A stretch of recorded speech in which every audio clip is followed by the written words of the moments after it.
खुद को ऐसा बनाओ कि लोग तरस जाए, वो तुझे खोकर चैन से जी रहे हैं। बस तू इतना मुकाम बना कि फिर तुझे पाने की आरजू में वो हर रात बेचैन सोए। इतना मत बोलो कि दुनिया पहचान ले, कुछ ऐसा बनो कि दुनिया खामोश होकर तुम्हारा नाम ले। तू अभी चुप है क्योंकि वक़्फ़ तो गूंगा है, पर एक दिन वो बोलेंगे और सब तेरे नाम से डरेंगे। खुद को इतना कीमती बना दो कि जो आज तुम्हें नज़रअंदाज कर रहे हैं, कल तुम्हें देखने के लिए भी अपॉइंटमेंट मांगे। नमस्कार मेरे प्यारे साथियों, आप सभी का हृदय से स्वागत है इस जीवन बदलने वाले सफर में, जहां हम मिलकर गौतम बुद्ध की उन गूढ़ और अमूल्य शिक्षाओं को समझेंगे जो इंसान को शर्म, डर और घबराहट की उन अदृश्य जंजीरों से मुक्त कर सकती है जिनमें हम सब कभी ना कभी जकड़े जाते हैं। आज की इस कहानी में मैं आपको कोई किताबी ज्ञान या ऊपरी सलाह नहीं, बल्कि बुद्ध के जीवन की एक ऐसी सच्ची घटना सुनाने वाला हूं जो न केवल आपको भीतर से मजबूत बनाएगी, बल्कि अगर आप भी लोगों के बीच बोलने में घबराते हैं, नए लोगों से मिलने में डरते हैं या खुद को दूसरों से कमतर समझकर शर्म और संकोच में जीते हैं, तो यह वीडियो आपके जीवन का, आपकी सोच का और आपकी आत्मा का रुख ही बदल सकती है। इसलिए मेरा आपसे एक विनम्र अनुरोध है, इस कहानी को अपने पूरे मन से, अपनी पूरी चेतना के साथ अंत तक सुने और महसूस करें। कहते हैं इंसान के सबसे बड़े दुश्मन बाहर नहीं, बल्कि उसके अपने ही भीतर होते हैं। शर्म, घबराहट, आत्मसंदेह और असफलता का डर, यह वो अदृश्य जाल है, वह महीन धागे हैं जो हमें खुलकर जीने नहीं देते, हमें अपनी पूरी क्षमता तक पहुंचने से रोकते हैं।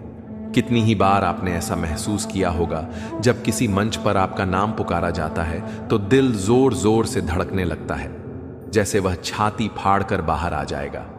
जब आपको कुछ नए और महत्वपूर्ण लोगों के बीच अपनी बात रखनी होती है तो बोलने से पहले ही गला सूख जाता है और शब्द जैसे गले में ही अटक जाते हैं।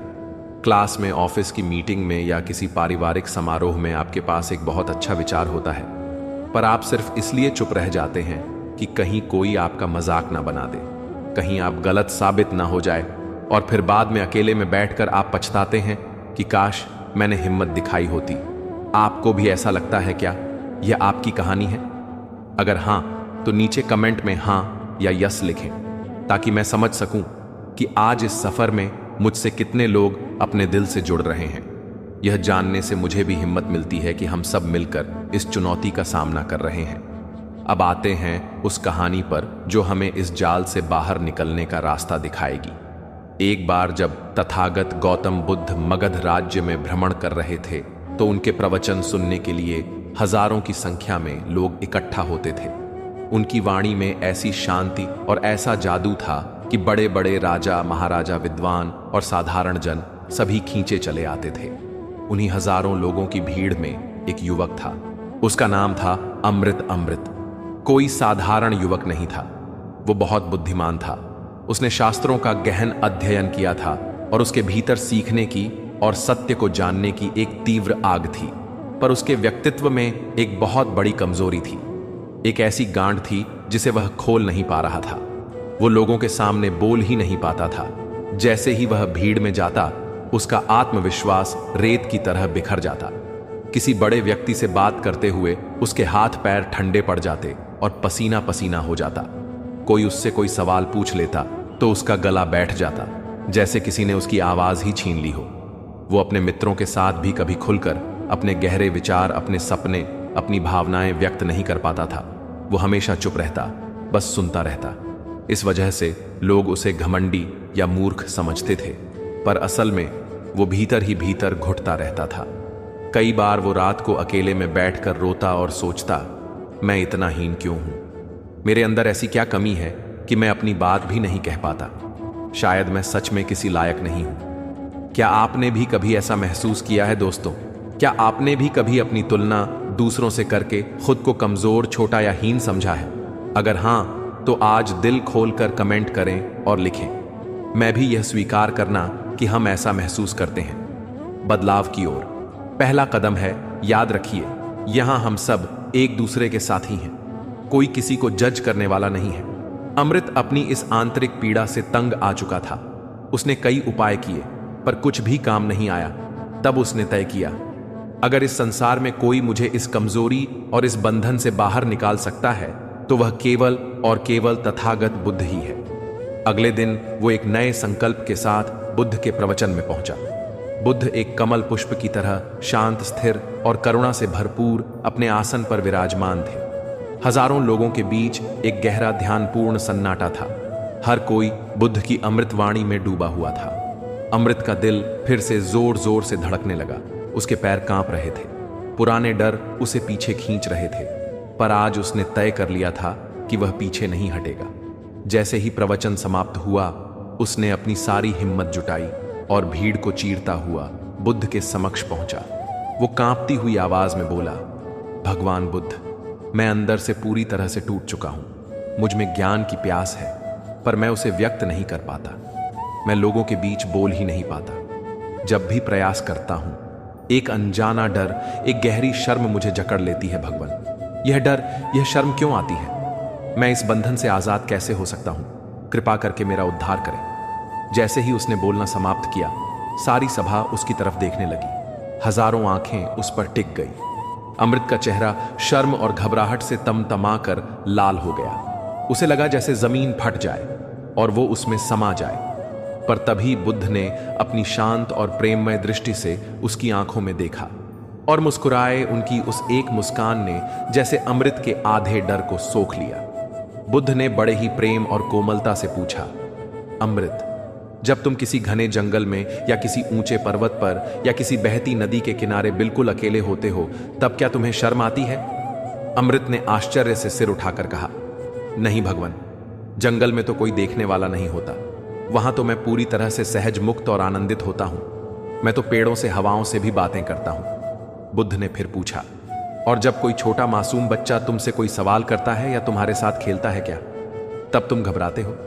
अमृत बोला, नहीं भगवान, बच्चे से क्या डरना, उसके साथ तो मैं बच्चा बन जाता हूं। बुद्ध की मुस्कान और भी गहरी हो गई। उन्होंने कहा, तो फिर यह सिद्ध होता है, वत्स की घबराहट और शर्म तुम्हारे भीतर स्वाभाविक रूप से नहीं है।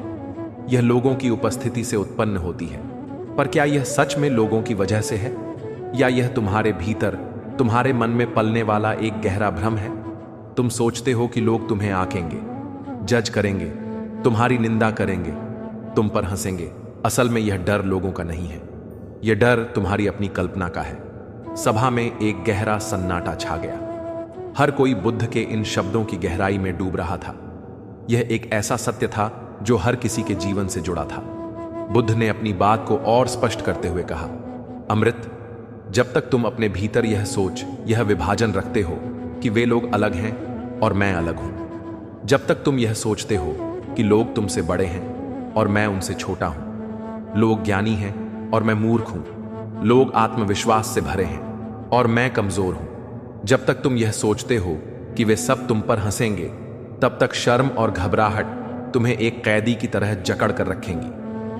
बुद्ध बोले, आज इस भ्रम को छोड़ दो कि लोग हर समय तुम्हारे बारे में ही सोचते हैं। सच तो यह है, हर कोई अपने ही मन की कहानी में, अपने ही दुखों में, अपने ही सुखों में उलझा हुआ है। लोग तुम्हारे बारे में उतना नहीं सोचते जितना तुम सोचते हो कि वे तुम्हारे बारे में सोच रहे हैं। इसलिए खुद को इतना महत्व देना और खुद को इतना हीन मानना, दोनों ही छोड़ दो। यह समझो कि हर आत्मा में समान प्रकाश है, समान क्षमता है। दोस्तों, क्या आप भी बुद्ध की इन बातों को महसूस कर पा रहे हैं? क्या आपको भी यह एहसास हो रहा है कि हम कितना ज्यादा समय सिर्फ यही सोचने में बर्बाद कर देते हैं? इस शारीरिक प्रतिक्रिया को, इस आदत को कैसे रोकूं? बुद्ध ने बहुत ही सरल और व्यावहारिक उपाय दिया जो आज भी उतना ही कारगर है। सबसे पहले, हर दिन कुछ समय मौन में एकांत में बैठो और कुछ मत करो, बस अपनी आती जाती सांसों पर ध्यान दो। जब तुम अपनी सांसों से जुड़ते हो तो तुम अपने शरीर से जुड़ते हो और तुम्हारा मन वर्तमान क्षण में लौट आता है। घबराहट हमेशा भविष्य के डर से पैदा होती है, सांस तुम्हें आज में ले आती है।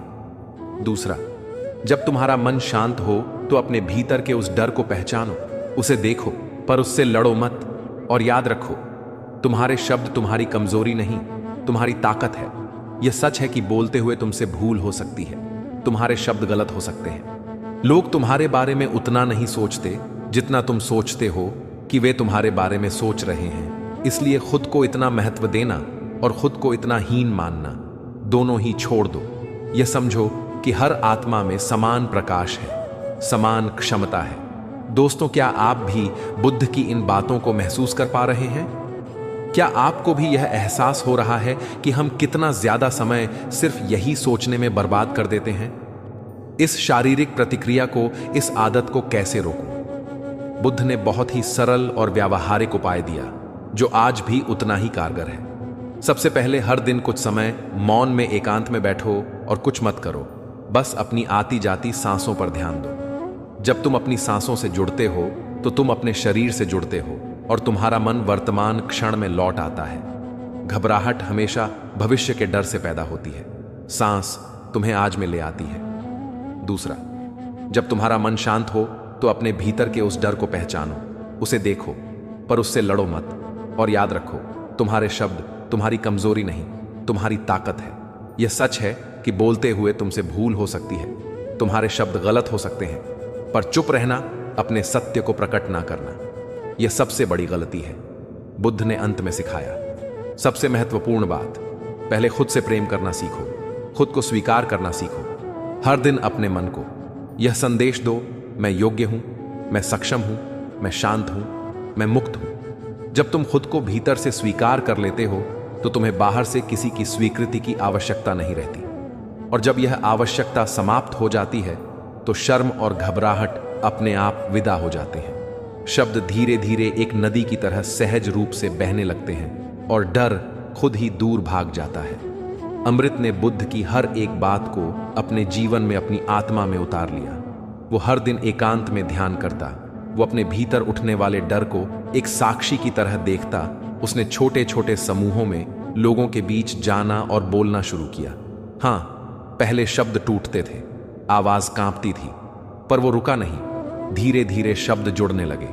पहले दिल कांपता था, फिर धीरे धीरे धड़कन स्थिर होने लगी, और कुछ ही महीनों में वही अमृत जो कभी खुद को हीन और अयोग्य समझता था, एक दिन एक बड़े मंच पर खड़ा होकर हजारों लोगों को अपने विचारों से प्रेरित कर रहा था।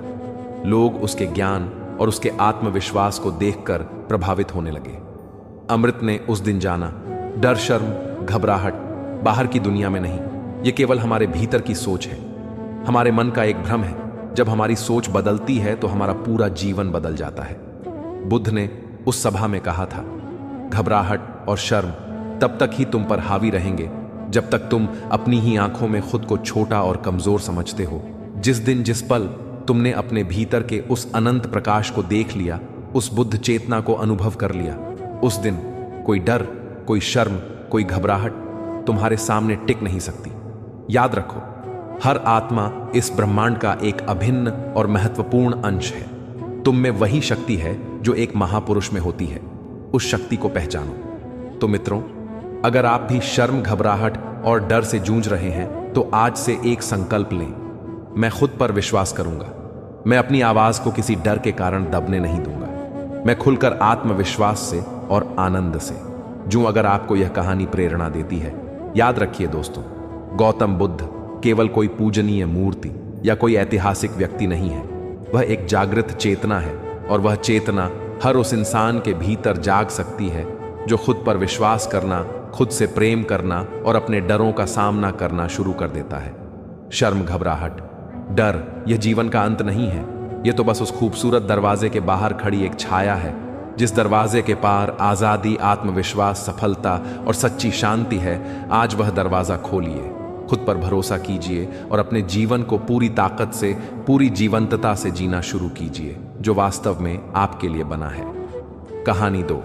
आज की हमारी कहानी सिर्फ सुनने के लिए नहीं है। इसे अपने पूरे हृदय से, अपनी पूरी आत्मा से महसूस कीजिए, क्योंकि गौतम बुद्ध की यह एक सीख, यह एक कहानी आपके जीवन से डर और चिंता के उस भारी बोझ को हमेशा के लिए मिटा सकती है जो आप शायद बरसों से अपने कंधों पर ढो रहे हैं। अगर आप भी उन लोगों में से हैं जो भविष्य की चिंता में अपना आज बर्बाद कर रहे हैं, अगर आप भी रात को सिर्फ इसलिए सो नहीं पाते क्योंकि मन में हमेशा यह डर लगा रहता है कि कहीं कुछ बुरा ना हो जाए, अगर आप भी छोटी छोटी बातों पर घबराहट और बेचैनी महसूस करते हैं, तो यह कहानी आपके लिए है।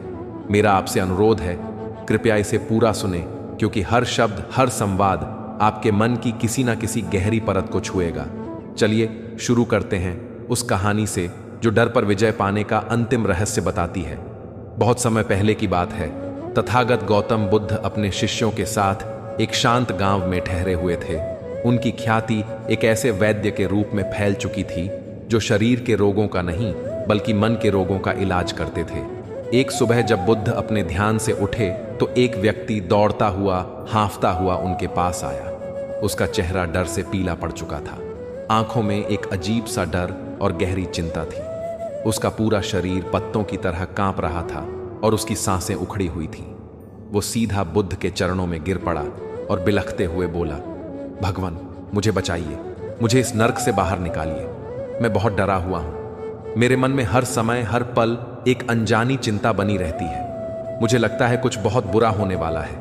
मेरा व्यापार ठप हो जाएगा, मैं बर्बाद हो जाऊंगा, मेरे परिवार में कोई अनहोनी हो जाएगी, कोई बिछड़ जाएगा, मुझे कोई भयानक बीमारी हो जाएगी या मेरी मृत्यु हो जाएगी। इन सब की कल्पना मात्र से मेरा दम घुटता है।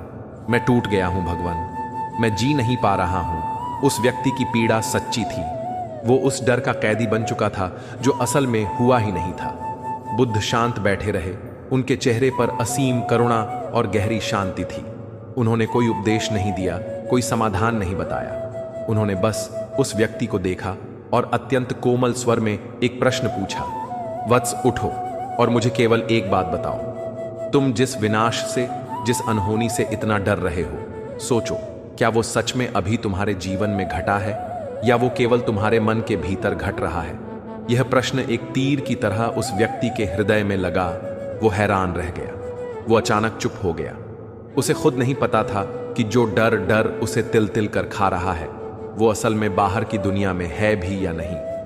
बुद्ध ने उस व्यक्ति के मौन को समझते हुए अपनी बात आगे बढ़ाई। वे मुस्कुराए और बोले, डर तब पैदा होता है जब तुम वर्तमान को छोड़कर भविष्य में खो जाते हो, जब तुम्हारा मन उस समय में जीने लगता है जो अभी आया ही नहीं है। भविष्य अनिश्चित है वत्स, यह उसका स्वभाव है और तुम्हारा मन इस अनिश्चितता को स्वीकार नहीं कर पाता।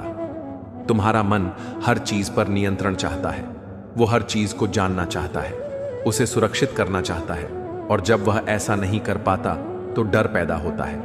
बुद्ध ने एक गहरा सांस लिया और कहा, लेकिन एक पल के लिए सोचो, क्या अनिश्चितता के बिना जीवन संभव है? अगर तुम्हें अपने जीवन का हर अगला पल पहले से ही पता हो तो क्या जीवन में कोई आनंद, कोई रोमांच, कोई आश्चर्य या कोई नई संभावना बचेगी? जीवन एक किताब की तरह हो जाएगा जिसे तुम पहले ही पढ़ चुके हो। अनिश्चितता ही जीवन को जीवंत बनाती है। यह एक अभिशाप नहीं, एक वरदान है। यह सुनकर उस व्यक्ति ने धीरे से अपना सिर झुका लिया। उसे अपनी गलती का एहसास होने लगा था। बुद्ध ने आगे कहा, तुम असल में भविष्य से नहीं डर रहे वत्स, तुम भविष्य की उस काल्पनिक तस्वीर से डर रहे हो जिसे तुम्हारा अपना ही मन बना रहा है।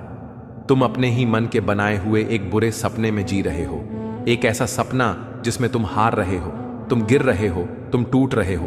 पर याद रखो, असल में ये केवल तुम्हारे विचार हैं, ये सच्चाई नहीं है। बुद्ध ने चिंता के स्वरूप को और स्पष्ट करने के लिए एक सुंदर उपमा दी। वे बोले, मान लो एक आदमी एक मजबूत नाव में बैठा है और नाव शांत नदी में सुरक्षित रूप से तैर रही है। मौसम बिल्कुल साफ है और किनारा भी ज्यादा दूर नहीं है, लेकिन वो आदमी हर पल यही सोचकर चिंतित है, कहीं नाव में छेद ना हो जाए, कहीं अचानक तूफान ना आ जाए, कहीं कोई मगरमच्छ हमला ना कर दे, कहीं नाव डूब ना जाए। अब बताओ, क्या उसकी यह चिंता उसे किनारे तक पहुंचने में कोई मदद करेगी? नहीं, वो चिंता में इतना डूबा हुआ है कि वो नाव चलाने पर ध्यान ही नहीं दे पा रहा। वो उस सुंदर शांत यात्रा का आनंद भी नहीं ले पा रहा।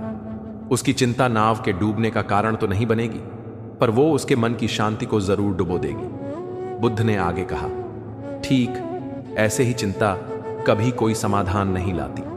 चिंता तुम्हारे भविष्य के दुख को कम नहीं करती, वो केवल तुम्हारे आज की शक्ति और तुम्हारे आज के सुख को खत्म कर देती है। चिंता करना ठीक वैसे ही है जैसे किसी और पर फेंकने की नीयत से एक जलते हुए कोयले को अपनी मुट्ठी में पकड़े रहना। वो कोयला किसी और को जलाए या ना जलाए, पर तुम्हारी अपनी मुट्ठी जरूर जलती है। चिंता भी एक ऐसी ही आग है जो तुम्हारे ही मन को जलाती है। दोस्तों, अगर आपको बुद्ध की यह बात गहरी और सच्ची लगी है, अगर यह आपके दिल तक पहुंची है, तो नीचे कमेंट में लिखिए, अब मैं चिंता से मुक्त हूं। यह सिर्फ एक वाक्य नहीं, यह आपके मन के लिए एक शक्तिशाली संदेश है। और इस ज्ञान को अपने प्रियजनों के साथ शेयर करना ना भूलिए, क्योंकि चिंता आज के युग की सबसे बड़ी महामारी है। वो व्यक्ति अभी भी थोड़ा असमंजस में था। उसने कहा, भगवान, आपकी बातें सत्य हैं, पर जब डर आता है तो मैं क्या करूं? मेरा मन मेरे काबू में नहीं रहता।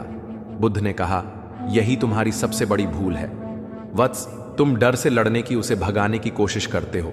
अगर तुम डर से भागते रहोगे तो वो एक शिकारी की तरह तुम्हारे पीछे पीछे आता रहेगा। डर तुम्हारी अपनी ही परछाई की तरह है। जब तक तुम सूरज की तरफ पीठ करके भागते रहोगे, तुम्हारी परछाई तुम्हारे आगे आगे दौड़ेगी और तुम्हें डराती रहेगी।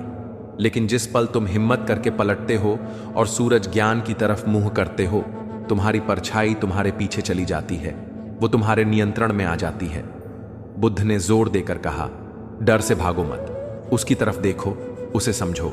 डर को समझना ही डर को खत्म करने का एकमात्र उपाय है। अगली बार जब भी तुम्हारे मन में कोई डर उठे, तो बस शांत होकर बैठ जाओ और खुद से यह प्रश्न पूछो, यह जो डर मुझे महसूस हो रहा है, क्या यह मेरी कल्पना है या यह एक वास्तविक तात्कालिक सच्चाई है? इस डर के सच होने की संभावना कितनी है? 1% या ना के बराबर? और अगर यह सच हो भी गया तो मैं इसका सामना कैसे करूंगा? जब तुम अपने डर का इस तरह विश्लेषण करोगे तो तुम देखोगे कि 99% डर केवल तुम्हारे मन की कहानियां हैं। वे कल्पना के भूत हैं जिनका असलियत में कोई आधार नहीं। उस व्यक्ति के चेहरे पर अब डर की जगह समझ की एक हल्की मुस्कान लौट आई थी। उसे पहली बार यह समझ में आया कि डर से भागना उसे और बड़ा और शक्तिशाली बना देता है। बुद्ध केवल सैद्धांतिक ज्ञान नहीं देते थे, वे व्यावहारिक उपाय भी बताते थे। उन्होंने उस व्यक्ति को एक प्रयोग करने को कहा। आज रात घर जाकर एक शांत कोने में बैठना, एक कागज और कलम लेना और अपने मन में जो भी सबसे बड़े डर हैं, जो भी चिंताएं तुम्हें सता रही है, उन सबको एक एक करके उस कागज पर लिख डालो। व्यापार के डूबने का डर, बीमारी का डर, अकेले रह जाने का डर, मृत्यु का डर, जो भी है सब लिख डालो। फिर हर डर के आगे यह लिखो कि उसमें से कितनी बातें सचमुच हो चुकी हैं और कितनी बातें केवल तुम्हारे मन की बनाई हुई एक बुरी कहानी है। उस व्यक्ति ने बुद्ध की आज्ञा का पालन किया। उस रात उसने अपने सारे डरों को कागज पर उतारा। जब उसने अपनी सूची पूरी की तो वह हैरान रह गया। कागज पर लिखे 10 बड़े डरों में से एक भी ऐसा नहीं था जो उस समय सचमुच घटित हो रहा हो। वे सब भविष्य की नकारात्मक संभावनाएं थीं जिन्हें उसका मन बार बार दोहराकर उसे डरा रहा था। अगली सुबह वो फिर बुद्ध के पास आया, पर इस बार उसके चेहरे पर शांति थी।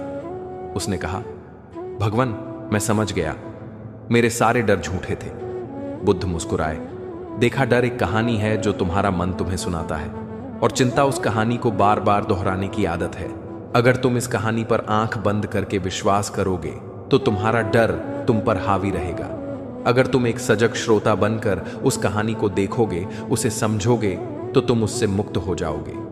चिंता केवल वही होती है जहां तुम्हें लगता है कि तुम्हारा नियंत्रण नहीं है। लेकिन याद रखो, जीवन का हर पल नियंत्रित नहीं किया जा सकता और नहीं किया जाना चाहिए। तुम्हारा काम भविष्य को नियंत्रित करना नहीं है।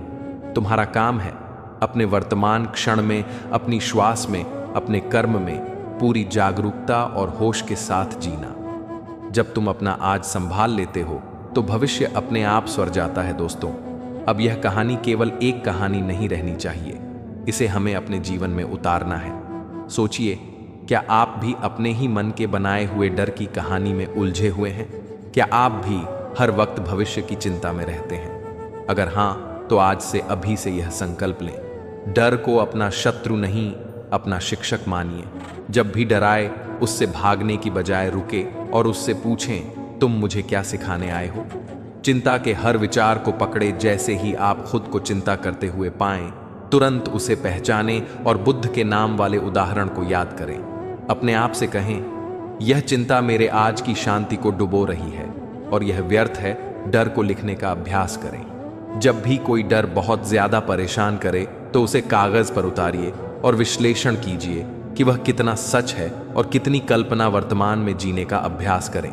इसे माइंडफुलनेस कहते हैं। जब आप खा रहे हो तो सिर्फ खाएं, जब आप चल रहे हो तो सिर्फ चलें। अपनी श्वास पर ध्यान दें। आज पर ही आपका असली नियंत्रण है। अगर आप तैयार हैं डर और चिंता की इन बेड़ियों को तोड़ने के लिए, तो नीचे कमेंट में लिखिए, मैं डर और चिंता से आजाद हूं। आपका यह संकल्प ब्रह्मांड में एक सकारात्मक ऊर्जा भेजेगा। और इस वीडियो को अपने दोस्तों और परिवार के साथ जरूर शेयर करें, क्योंकि आज के इस तनाव भरे युग में शायद आपकी वजह से किसी और की जिंदगी से भी डर और चिंता का अंधकार मिट जाए। डर का अंत होता है, समझ से चिंता मिटती है। जागरूकता से गौतम बुद्ध का यही मार्ग है। इसे अपनाओ और देखो जीवन कैसे बदल जाएगा। डर और चिंता केवल मन के बादल हैं, आप उनसे परे अनंत आकाश है। बादलों को आने जाने दें, आप अपने आकाश स्वरूप में स्थिर रहें। धन्यवाद। इस यात्रा में हमारे साथ बने रहने के लिए फिर मिलेंगे एक नई कहानी, एक नई सीख के साथ। आपका दिन मंगलमय हो, आपके मन में शांति रहे। बुद्ध शरण गच्छामि कहानी 3। क्या आपके जीवन में भी कभी ऐसा वक्त आया है जब आपको लगा हो कि सब कुछ बिखर रहा है, जब हर दरवाजा बंद नजर आता हो, जब भविष्य एक गहरे अंधेरे कुएं की तरह लगता हो जिसमें कोई रोशनी की किरण नहीं? अगर हां, तो यह कहानी, यह संदेश सिर्फ और सिर्फ आपके लिए है। आज हम कोई साधारण कहानी नहीं सुनेंगे। आज हम समय में पीछे चलेंगे और जानेंगे कि जब एक इंसान जीवन के सबसे बुरे दौर से गुजर रहा था, तो स्वयं तथागत गौतम बुद्ध ने उसे ऐसा क्या कहा जो ना केवल उसकी हिम्मत बना, बल्कि हर आने वाली पीढ़ी के लिए हर बुरे वक्त में हमारी सबसे बड़ी ताकत बन सकता है। इस वीडियो को अंत तक जरूर सुनना, क्योंकि मैं यकीन के साथ कह सकता हूं, यह कहानी आपके सोचने का, आपके महसूस करने का और आपके मुश्किलों से लड़ने का तरीका हमेशा के लिए बदल देगी। बहुत समय पहले की बात है। मगध के विशाल साम्राज्य के एक छोटे से गांव में एक साधारण किसान रहता था। उसका नाम था अजय। अजय कोई आलसी या बेईमान इंसान नहीं था। वो बहुत मेहनती था, पूरी ईमानदारी से अपना काम करता था और अपने परिवार से बहुत प्रेम करता था।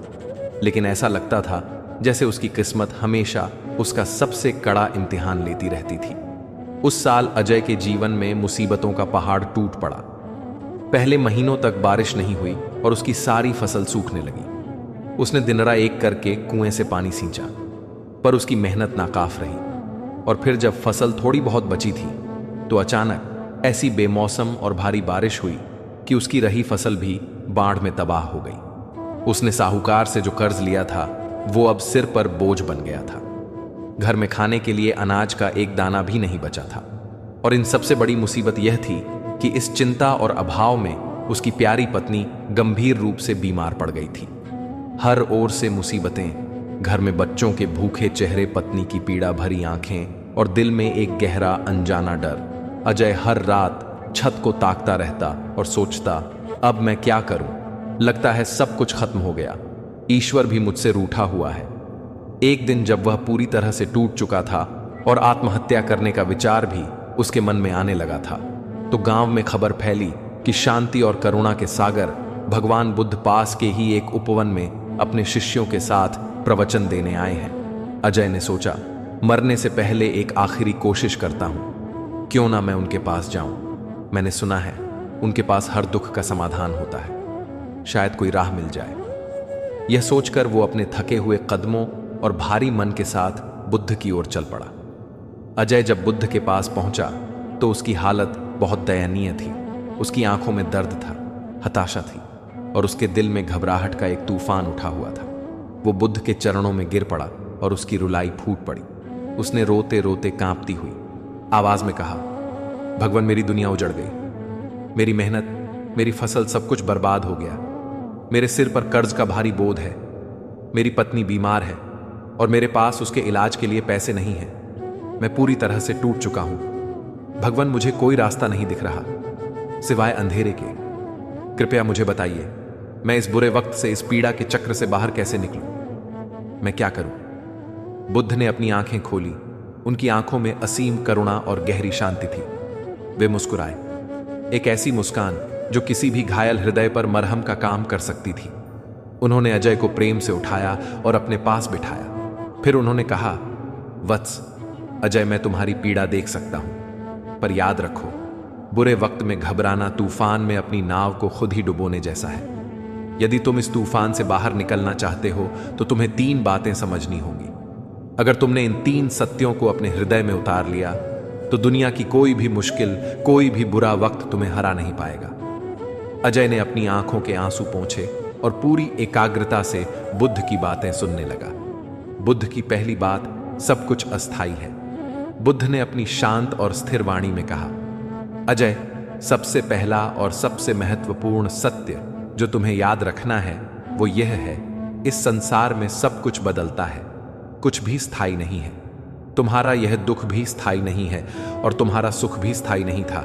जैसे रात के बाद दिन का आना निश्चित है, वैसे ही हर अंधेरी रात के बाद आशा की सुबह का आना भी निश्चित है। देखो उस नदी को। बुद्ध ने पास बहती एक छोटी नदी की ओर इशारा करते हुए कहा, उसका पानी निरंतर बह रहा है। जो पानी अभी यहां है वह अगले ही पल आगे बढ़ जाएगा।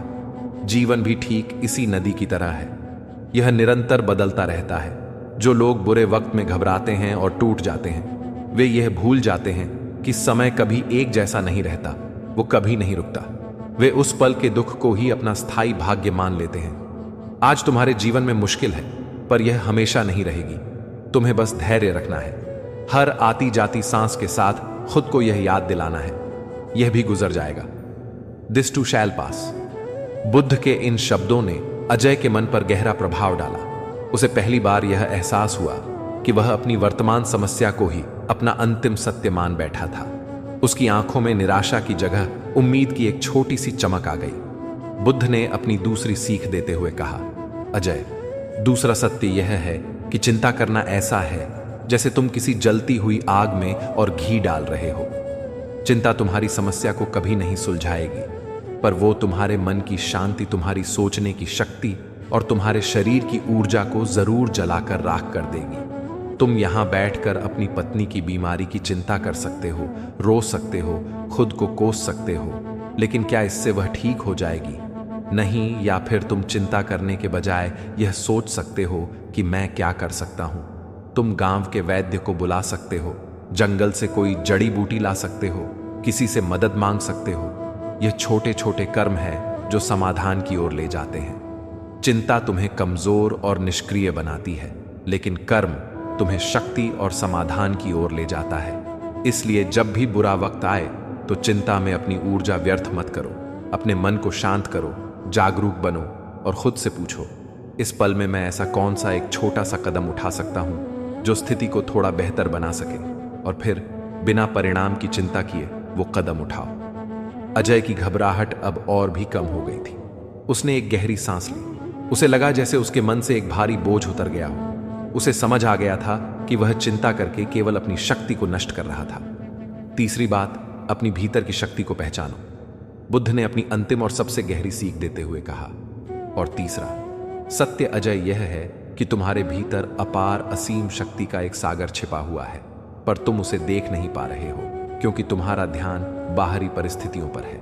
याद रखो, दुनिया की सबसे बड़ी लड़ाई बाहर के दुश्मनों या मुसीबतों से नहीं, बल्कि अपने ही मन के भीतर लड़ी जाती है। जब तुम कहते हो कि तुम टूट गए हो, तो असल में तुम्हारा शरीर या तुम्हारी परिस्थिति नहीं टूटती, तुम्हारा मन हार मान लेता है। और अगर तुम अपने मन को स्थिर और मजबूत रखना सीख जाओ तो दुनिया की कोई भी परिस्थिति, कोई भी तूफान तुम्हें हरा नहीं सकता। कल्पना करो, एक गहरे समुद्र की बुद्ध बोले, ऊपर सतह पर लहरें उठती हैं, तूफान आते हैं, हलचल होती है, पर समुद्र की गहराइयों में हमेशा एक असीम शांति और स्थिरता रहती है। तुम भी वैसे ही बनो। तुम्हारे जीवन की सतह पर परेशानियां और चुनौतियां आ सकती हैं, पर अपने मन की गहराइयों में उस शांति और स्थिरता को बनाए रखो। ध्यान और सजगता के अभ्यास से तुम अपने मन की उस गहरी शांति से जुड़ सकते हो। अजय की आंखों में अब डर या निराशा नहीं, बल्कि एक नई दृढ़ता और एक नया आत्मविश्वास था। उसने बुद्ध के चरणों में सिर झुकाया और कहा, भगवान, आपने मेरी आंखें खोल दी। मैं आज से ही इन 3 सत्यों को अपने जीवन में उतारने का प्रयास करूंगा। मैं अब हार नहीं मानूंगा। अजय ने बुद्ध की बातों को केवल सुना नहीं, उन्हें अपने जीवन में उतार लिया। वो गांव लौटा, उसने अपनी किस्मत को कोसना बंद कर दिया। उसने धैर्य रखा और खुद को याद दिलाया कि यह बुरा वक्त भी गुजर जाएगा। उसने चिंता करने के बजाय कर्म किया। वो साहूकार के पास गया और उससे अपनी स्थिति बताकर कुछ और समय मांगा। उसने गांव के वैद्य से अपनी पत्नी के लिए मुफ्त जड़ी बूटियां ली और पूरी लगन से उसकी सेवा की। उसने दूसरे किसानों के खेतों में मजदूरी करना शुरू किया ताकि घर में 2 वक्त की रोटी आ सके। और सबसे महत्वपूर्ण, जब भी उसका मन घबराता या निराश होता तो वह शांत बैठकर अपनी आंतरिक शक्ति को याद करता। वो ध्यान करता और अपने मन को स्थिर रखता। धीरे धीरे परिस्थिति बदलने लगी। कुछ ही महीनों में उसकी पत्नी का स्वास्थ्य सुधरने लगा। साहूकार ने उसकी ईमानदारी देखकर उसे और मोहलत दे दी। अगले वर्ष गांव में फसल बहुत अच्छी हुई और अजय ने अपनी मेहनत और नई समझ से 2 गुनी फसल उगाई। और सबसे बड़ी बात, अजय का डर हमेशा के लिए खत्म हो गया था। अब वो जान गया था, बुरा वक्त हमें गिराने नहीं बल्कि हमें और मजबूत और समझदार बनाने आता है। घबराने से कुछ नहीं बदलता, पर धैर्य, कर्म और हिम्मत रखने से पूरी जिंदगी बदल जाती है। बुद्ध ने अपने प्रवचन के अंत में सभी लोगों को संबोधित करते हुए कहा, जीवन में जब भी मुश्किल आए, जब भी अंधेरा घना हो जाए तो घबराना मत। बस मेरी यह 3 बातें याद रखना। 1, यह स्थायी नहीं है, यह भी गुजर जाएगा। 2, चिंता में ऊर्जा व्यर्थ मत करो, समाधान खोजने में लगाओ। और 3, तुम्हारी असली शक्ति बाहर की परिस्थितियों में नहीं, तुम्हारे अपने शांत और स्थिर मन में है। उस शक्ति पर भरोसा रखो, घबराओ मत, क्योंकि हर अंधेरी रात के बाद एक नई और सुनहरी सुबह जरूर आती है। तो दोस्तों, अगर आप भी आज अपने जीवन के किसी बुरे वक्त से गुजर रहे हैं, अगर आप भी अजय की तरह टूटा हुआ और हताश महसूस कर रहे हैं, तो बुद्ध की यह 3 अमर बातें याद रखिए। पहला, धैर्य उदास, स्माइली, सब कुछ अस्थाई है, ये वक्त भी बदल जाएगा। दूसरा, कर्म उदास, स्माइली, चिंता छोड़ो और वो एक छोटा कदम उठाओ जो तुम उठा सकते हो। तीसरा, आत्मविश्वास, उदास, स्माइली, अपनी आंतरिक शक्ति को पहचानो। तुम जितना सोचते हो उससे कहीं ज्यादा मजबूत हो। अगर यह कहानी और यह सीख आपके दिल को छू गई हो तो तुम्हारी पीठ पीछे कोई तुम्हारी बुराई ना करे। तो शायद तुम पूरी जिंदगी इसी इंतजार में, इसी प्रयास में, इसी थका देने वाली दौड़ में गुजार दोगे और अंत में पाओगे कि तुम अकेले रह गए हो। लेकिन अगर तुम चाहते हो कि तुम अपने भीतर सच्ची शांति और अटूट सुकून पाओ तो तुम्हें बस एक काम करना है, खुद पर ध्यान दो, लोगों पर नहीं। आज की यह वीडियो, यह कहानी शायद आपके दिल को बहुत गहराई से छूने वाली है, क्योंकि आज हम बात करने वाले हैं बुद्ध की उस एक अकेली सीख पर जो आपकी जिंदगी बदल देगी। खुद पर ध्यान दो, लोगों पर नहीं। तो चलिए अब अपने मन को शांत करके शुरू करते हैं। एक ऐसी कहानी, एक ऐसी सीख जो आपको भीतर से झकझोर कर रख देगी। यह कहानी बहुत पुरानी है, उस समय की जब बुद्ध अपने ज्ञान और करुणा के प्रकाश से पूरे जम्बू द्वीप को आलोकित कर रहे थे। लोग दूर दूर के नगरों और गांवों से उनके पास आते, उनसे अपनी समस्याओं पर सवाल करते, अपने दुखों का समाधान मांगते। बुद्ध के चारों ओर हर तरह के लोग थे। कुछ ऐसे थे जो उन्हें भगवान मानते थे, उनकी हर बात को श्रद्धा से सुनते थे, तो कुछ ऐसे भी थे जो उनकी आलोचना करते थे, उन्हें संदेह की दृष्टि से देखते थे।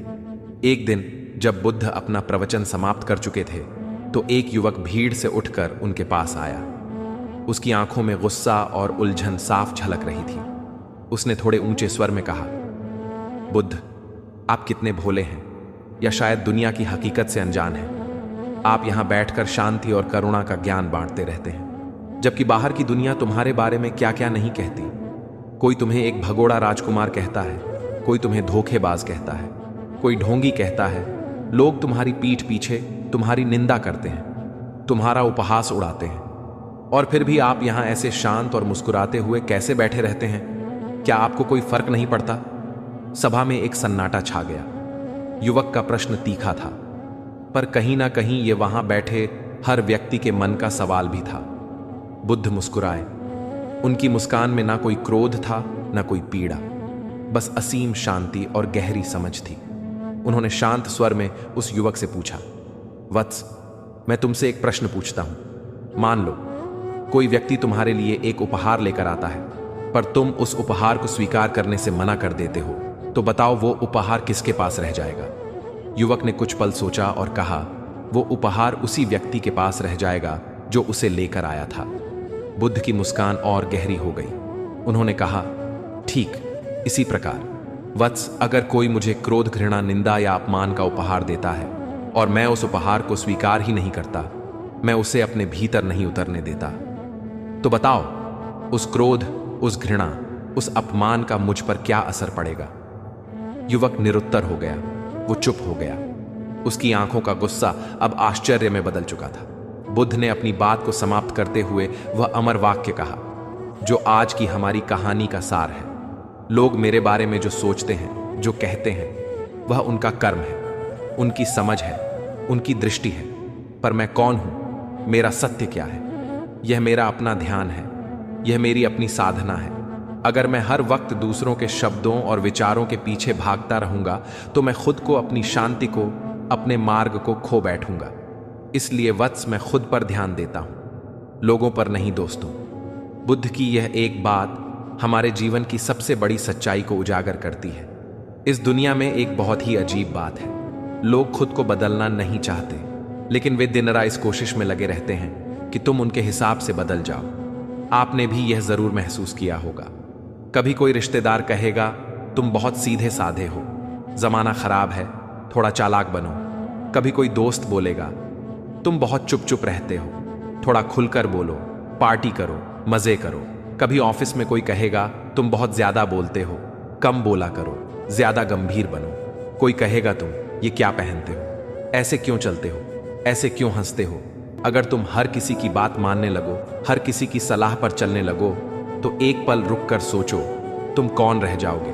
तुम एक ऐसी भीड़ का हिस्सा बन जाओगे जिसकी अपनी कोई पहचान नहीं, अपना कोई अस्तित्व नहीं। तुम अपना असली, सहज और सुंदर स्वरूप खो दोगे। बुद्ध ने कहा था, तुम पूरी दुनिया को नहीं बदल सकते और ना ही तुम सबको खुश कर सकते हो। यह असंभव है, लेकिन तुम खुद को जान सकते हो, तुम खुद को साध सकते हो। और जब तुम खुद को जान लेते हो, जब तुम अपने भीतर स्थिर हो जाते हो, तो दुनिया की कोई भी प्रशंसा तुम्हें आकाश में नहीं उड़ा सकती और कोई भी आलोचना तुम्हें पाताल में नहीं गिरा सकती। तुम एक पर्वत की तरह अडिग हो जाते हो। दोस्तों, अगर आप यहाँ तक मेरी बातों को सुन रहे हैं और यह आपके दिल को छू रही है कि दूसरों पर ध्यान देने का परिणाम कितना विनाशकारी हो सकता है, ऐसी ही एक कहानी है एक स्त्री की, जिसका नाम था कि गौतमी, पर हम उसे एक प्रतीक के रूप में समझेंगे। एक बार एक महिला बुद्ध के पास आई। वो पहले बहुत सुंदर, खुशमजाज और जीवन से भरपूर थी, पर अब उसकी आंखें अंदर धंस चुकी थीं। चेहरा थक कर पीला पड़ गया था और उसकी चाल में कोई ऊर्जा नहीं थी। वो रोते हुए बुद्ध के चरणों में गिर पड़ी और बोली, भगवान, मेरी सारी खुशियां मुझसे छीन गई। मेरा जीवन एक बोझ बन गया है। लोग मेरी बुराई करते हैं, वे मुझे ताने देते हैं। कोई कहता है मैं अच्छी मां नहीं, कोई कहता है मैं अच्छी पत्नी नहीं, कोई मेरे चरित्र पर उंगली उठाता है। मैं हर किसी को खुश करने की कोशिश करती करती थक गई हूं। मैं टूट चुकी हूं। मैं क्या करूं? बुद्ध ने उसे गौर से देखा। उन्होंने अपने एक शिष्य को एक दर्पण, शीशा लाने को कहा। जब शीशा लाया गया तो बुद्ध ने उसे उस स्त्री के सामने रख दिया। बुद्ध ने उस स्त्री से बड़े ही प्रेम से कहा, पुत्री, इस शीशे में देखो, क्या तुम खुद को देख पा रही हो? स्त्री ने शीशे में देखा, पर उसे अपना चेहरा धुंधला नजर आया, क्योंकि शीशे पर धूल की एक मोटी परत जमी हुई थी। वो स्त्री चुप रही। बुद्ध ने मुस्कुराकर कहा, लोगों की बातें, उनकी राय, उनकी आलोचना, उनकी प्रशंसा, यह सब उस धूल की तरह है जो समय के साथ इस जीवन रूपी शीशे पर जम जाती है। अगर तुम रोजाना ध्यान और विवेक के कपड़े से इस धूल को साफ करोगी, तो तुम हमेशा अपना सच्चा, सुंदर और असली चेहरा साफ साफ देख पाओगी। लेकिन अगर तुम उस धूल को ही अपनी असलियत मान लोगी, अगर तुम यह मानने लगोगी कि तुम वही हो जो लोग कहते हैं, तो तुम धीरे धीरे खुद को, अपनी पहचान को, अपनी आत्मा को खो दोगी। स्त्री की आंखों से पश्चाताप और समझ के आंसू बहने लगे। उसे समझ आ गया था, दूसरों की बातों की धूल में उसने अपनी असली पहचान को ही खो दिया था। वो यह भूल गई थी कि वह कौन है, और यह याद रखने में लगी थी कि लोग उसके बारे में क्या कहते हैं। बुद्ध ने बार बार अपने हर उपदेश में इसी एक सत्य पर जोर दिया, बाहर की दुनिया में शांति खोजने से पहले अपने भीतर की उथल पुथल को शांत करो। दूसरों को समझने की कोशिश करने से ज्यादा जरूरी है खुद को समझना, क्योंकि तुम्हारी असली शक्ति, तुम्हारा सच्चा सुकून और तुम्हारी वास्तविक पहचान तुम्हारे भीतर है, बाहर की दुनिया में नहीं। एक पल के लिए सोचिए, अगर आप अपना ज्यादातर समय यह सोचने में लगाते हैं कि उसने मेरे बारे में ऐसा क्यों कहा, वे लोग मेरे बारे में क्या सोचते होंगे, मैं उन्हें कैसे खुश करूं, तो आप अपनी सारी मानसिक ऊर्जा बाहर की ओर फेंक रहे हैं। लेकिन अगर आप हर दिन खुद से यह सवाल करें, आज मैंने अपने मन की शांति के लिए क्या किया? क्या मैं कल से आज कुछ बेहतर इंसान बना? क्या मैंने अपने गुस्से, अपनी ईर्ष्या या अपने डर पर थोड़ा सा भी काबू पाया? क्या मैंने आज खुद से कोई सच्चाई तो नहीं छुपाई? तो आप पाएंगे कि धीरे धीरे आपकी आत्मा, आपका मन मजबूत होने लगेगा, आपका आत्मसम्मान बढ़ने लगेगा, और फिर लोग चाहे जो भी कहें, चाहे वे तुम्हारी तारीफ करें या तुम्हारी बुराई, आपका मन एक शांत झील की तरह स्थिर रहेगा, जिसमें बाहरी दुनिया के फेंके हुए कंकर कोई बड़ी हलचल पैदा नहीं कर पाएंगे। यही बुद्ध की असली और सबसे क्रांतिकारी शिक्षा है। अपनी ऊर्जा का प्रवाह बाहर से भीतर की ओर मोड़ दो, खुद पर ध्यान दो, लोगों पर नहीं। अब आप सोच रहे होंगे कि यह सब सुनने में तो बहुत अच्छा है, पर इसे जीवन में उतारे कैसे? अगर आप भी बुद्ध की इस जीवन बदलने वाली शिक्षा को अपनाना चाहते हैं, तो यह 3 काम आज से ही रोजाना करें। हर दिन सुबह उठने के बाद या रात को सोने से पहले किसी शांत जगह पर बैठे आंखें बंद करें और पूरी ईमानदारी से खुद से बात करें। खुद से पूछें, मैं वास्तव में कौन हूं? मुझे जीवन में सच में क्या चाहिए? आज मुझे किस बात की चिंता है? क्या यह चिंता वास्तविक है? क्या मैं आज खुद से और दूसरों से ईमानदार रहा? यह आत्मचिंतन आपके और आपके अंतर्मन के बीच के रिश्ते को मजबूत करेगा। जब भी कोई आपकी आलोचना करे या कुछ ऐसा कहे जो आपको चुभ जाए, तो तुरंत प्रतिक्रिया देने की आदत छोड़ें। एक पल रुके, एक गहरी सांस लें और याद करें कि यह उनका कर्म है, उनकी राय है, आपकी सच्चाई नहीं।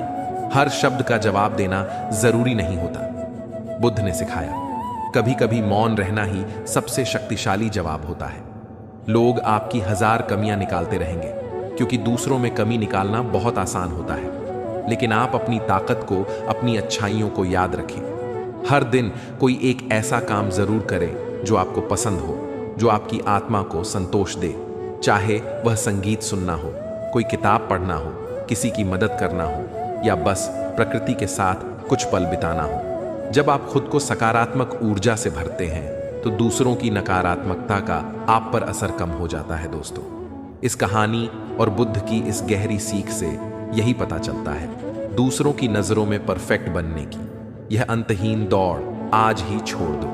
यह एक ऐसी दौड़ है जिसमें कोई मंजिल नहीं है सिवाय थकान और निराशा के। खुद को जानो, खुद को स्वीकार करो, खुद पर काम करो, तभी तुम्हें असली सुख, असली शांति और असली स्वतंत्रता मिलेगी। याद रखो, बुद्ध का यह अमर वाक्य लोगों की सोच बदलने में तुम्हारी पूरी जिंदगी निकल जाएगी, और फिर भी वे नहीं बदलेंगे।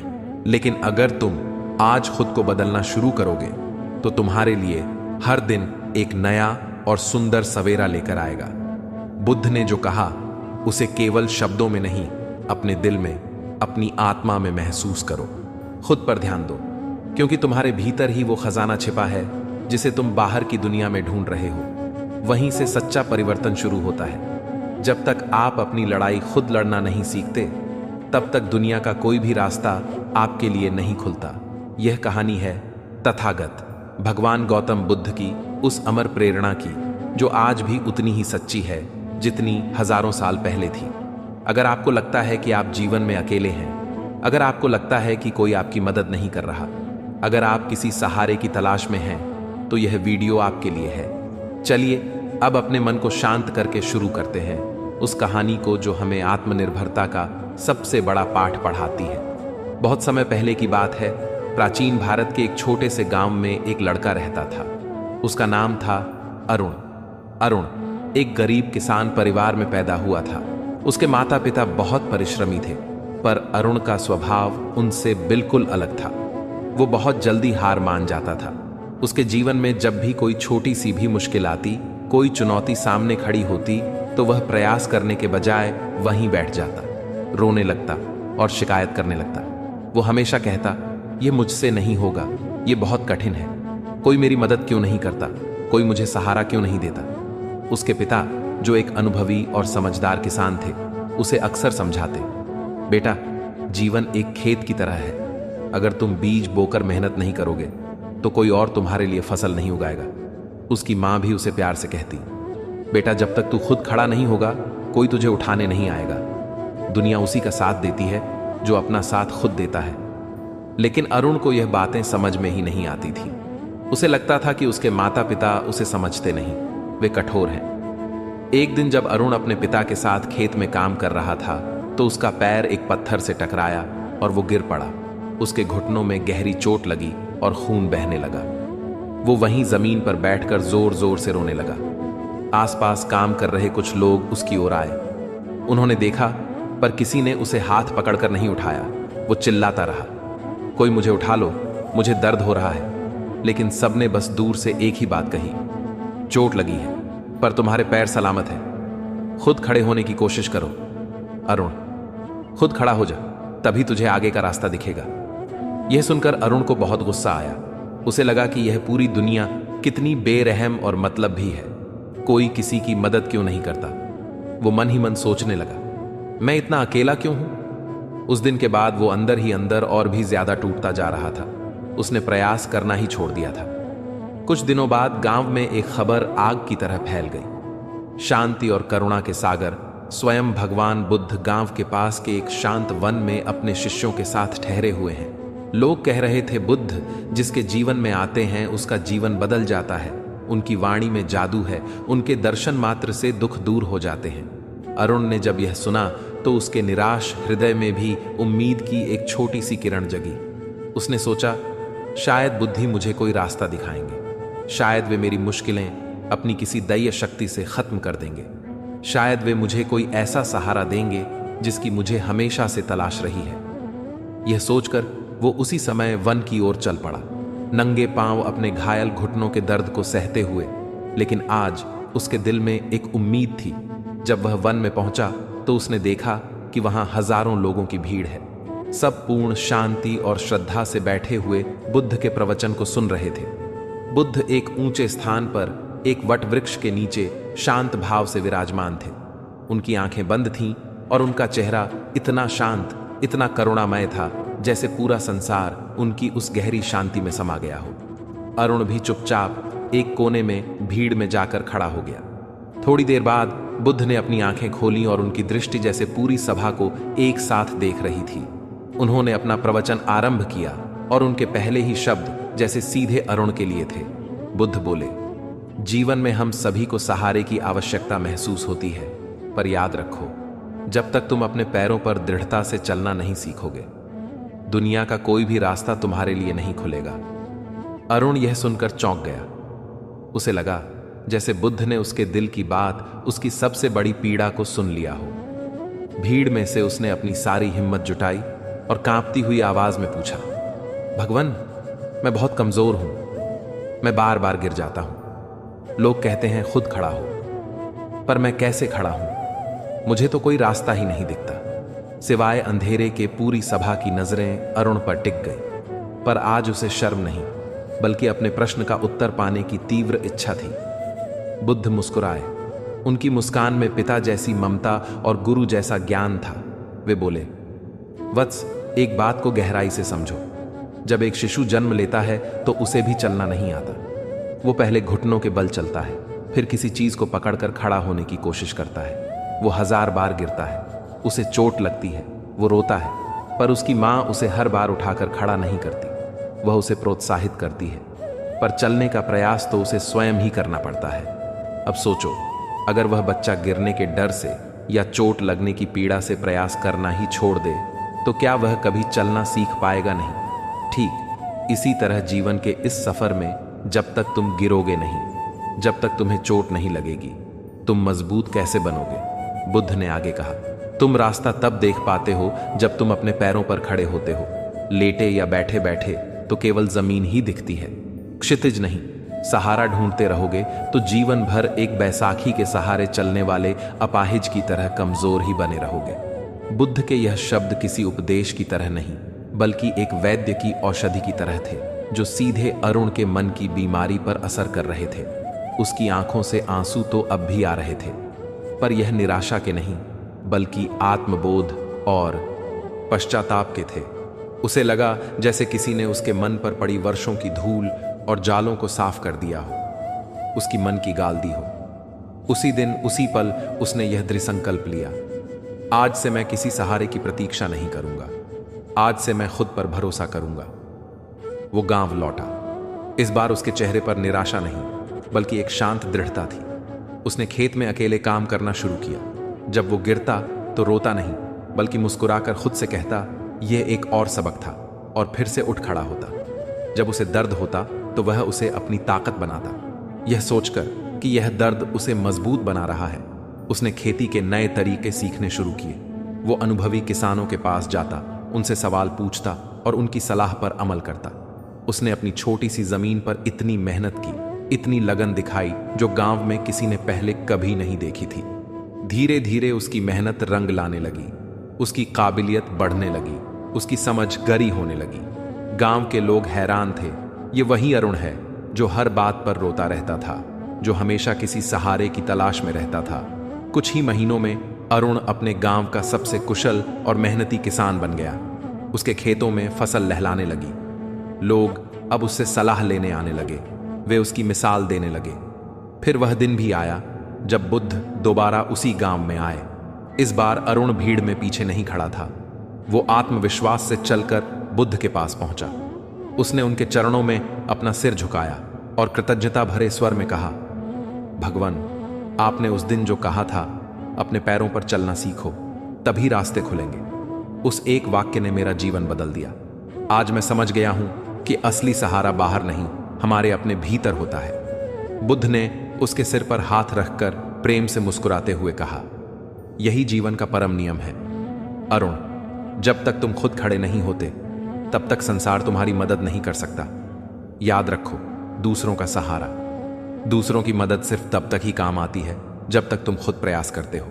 अगर तुमने खुद पर भरोसा करना छोड़ दिया तो पूरी दुनिया की ताकत भी मिलकर तुम्हें नहीं बचा सकती। साथियों, यह कहानी सिर्फ अरुण की नहीं है, यह हम सब की कहानी है। आज के इस प्रतिस्पर्धी युग में हम सब कभी ना कभी जीवन के किसी ना किसी मोड़ पर गिरते हैं। हमारी हिम्मत टूटती है, हमारा दिल टूटता है, हमारी नौकरी छूटती है, हमारा व्यापार डूबता है, और तब हमें लगता है कि कोई हमें उठाए, कोई हमें सहारा दे। हम अक्सर अपनी समस्याओं के लिए दूसरों पर निर्भर हो जाते हैं, अपने माता पिता पर, अपने दोस्तों पर, अपने जीवन साथी पर, या फिर सरकार और समाज पर। हम उम्मीद करते हैं कि कोई आएगा और हमारी जिंदगी को ठीक कर देगा। लेकिन बुद्ध की यह अमर सीख हमें झकझोर कर यह याद दिलाती है, खुद चलना सीखो, तभी रास्ते खुलेंगे। अपने पैरों पर खड़े हो जाओ, तभी तुम इस दुनिया की चुनौतियों का सामना कर सकते हो। एक पल के लिए सोचिए, अगर एक छोटा बच्चा यह सोचकर चलना सीखने से डर जाए कि वह गिर जाएगा, तो वह जिंदगी भर दूसरों पर निर्भर रहेगा। अगर एक किसान यह सोचकर मेहनत छोड़ दे कि बारिश होगी या नहीं, तो उसका खेत कभी फसल नहीं देगा। और अगर आप यह सोचकर प्रयास करना छोड़ दें कि कोई आपकी मदद करेगा, तो आप कभी भी अपनी असली क्षमता को नहीं पहचान पाएंगे। इसलिए चाहे आपके जीवन में कितनी भी मुश्किलें क्यों ना आए, चाहे आप 1000 बार क्यों ना गिरो उठो, अपने घावों को सहलाओ, उनसे सीखो, लेकिन चलते रहो। जिंदगी की यही सबसे बड़ी और कड़वी सच्चाई है। गिरने से नहीं डरना चाहिए, रुक जाने से डरना चाहिए, क्योंकि रुका हुआ पानी भी सड़ जाता है। दोस्तों, यह कहानी आपको कैसी लगी? क्या इसने आपके दिल के किसी कोने को छुआ? क्या आप भी कभी जीवन के उस मोड़ पर पहुंचे हैं जहां आपको लगा कि अब आप हार मान चुके हैं? मैं आज आपसे एक बहुत ही व्यक्तिगत सवाल पूछना चाहता हूं। नीचे कमेंट में पूरी ईमानदारी से बताना, क्या आपके जीवन में कोई ऐसा लक्ष्य या कोई ऐसा सपना है जिसे आपने सिर्फ इसीलिए छोड़ दिया है क्योंकि आपको लगता है कि आप अकेले उसे पूरा नहीं कर सकते, या आपको किसी के सहारे की जरूरत है? और अगर बुद्ध की यह सीख सुनने के बाद आप उस सपने को फिर से जीने का, अपने पैरों पर खड़े होकर उसे पूरा करने का संकल्प लेना चाहते हैं, जो निराश होकर बैठ गया है, ताकि उसे भी यह समझ आ जाए, जब तक तुम अपने पैरों पर नहीं चलोगे, कोई रास्ता नहीं खुलेगा। और हां, अगर आप चाहते हैं कि मैं आपके लिए हर दिन बुद्ध की ऐसी ही गहरी, सच्ची और जीवन बदलने वाली कहानियां लाता रहूं, ईश्वर ने कर्म दिया है, भाग्य नहीं लिखा। भाग्य तो कर्म से ही निर्मित होता है।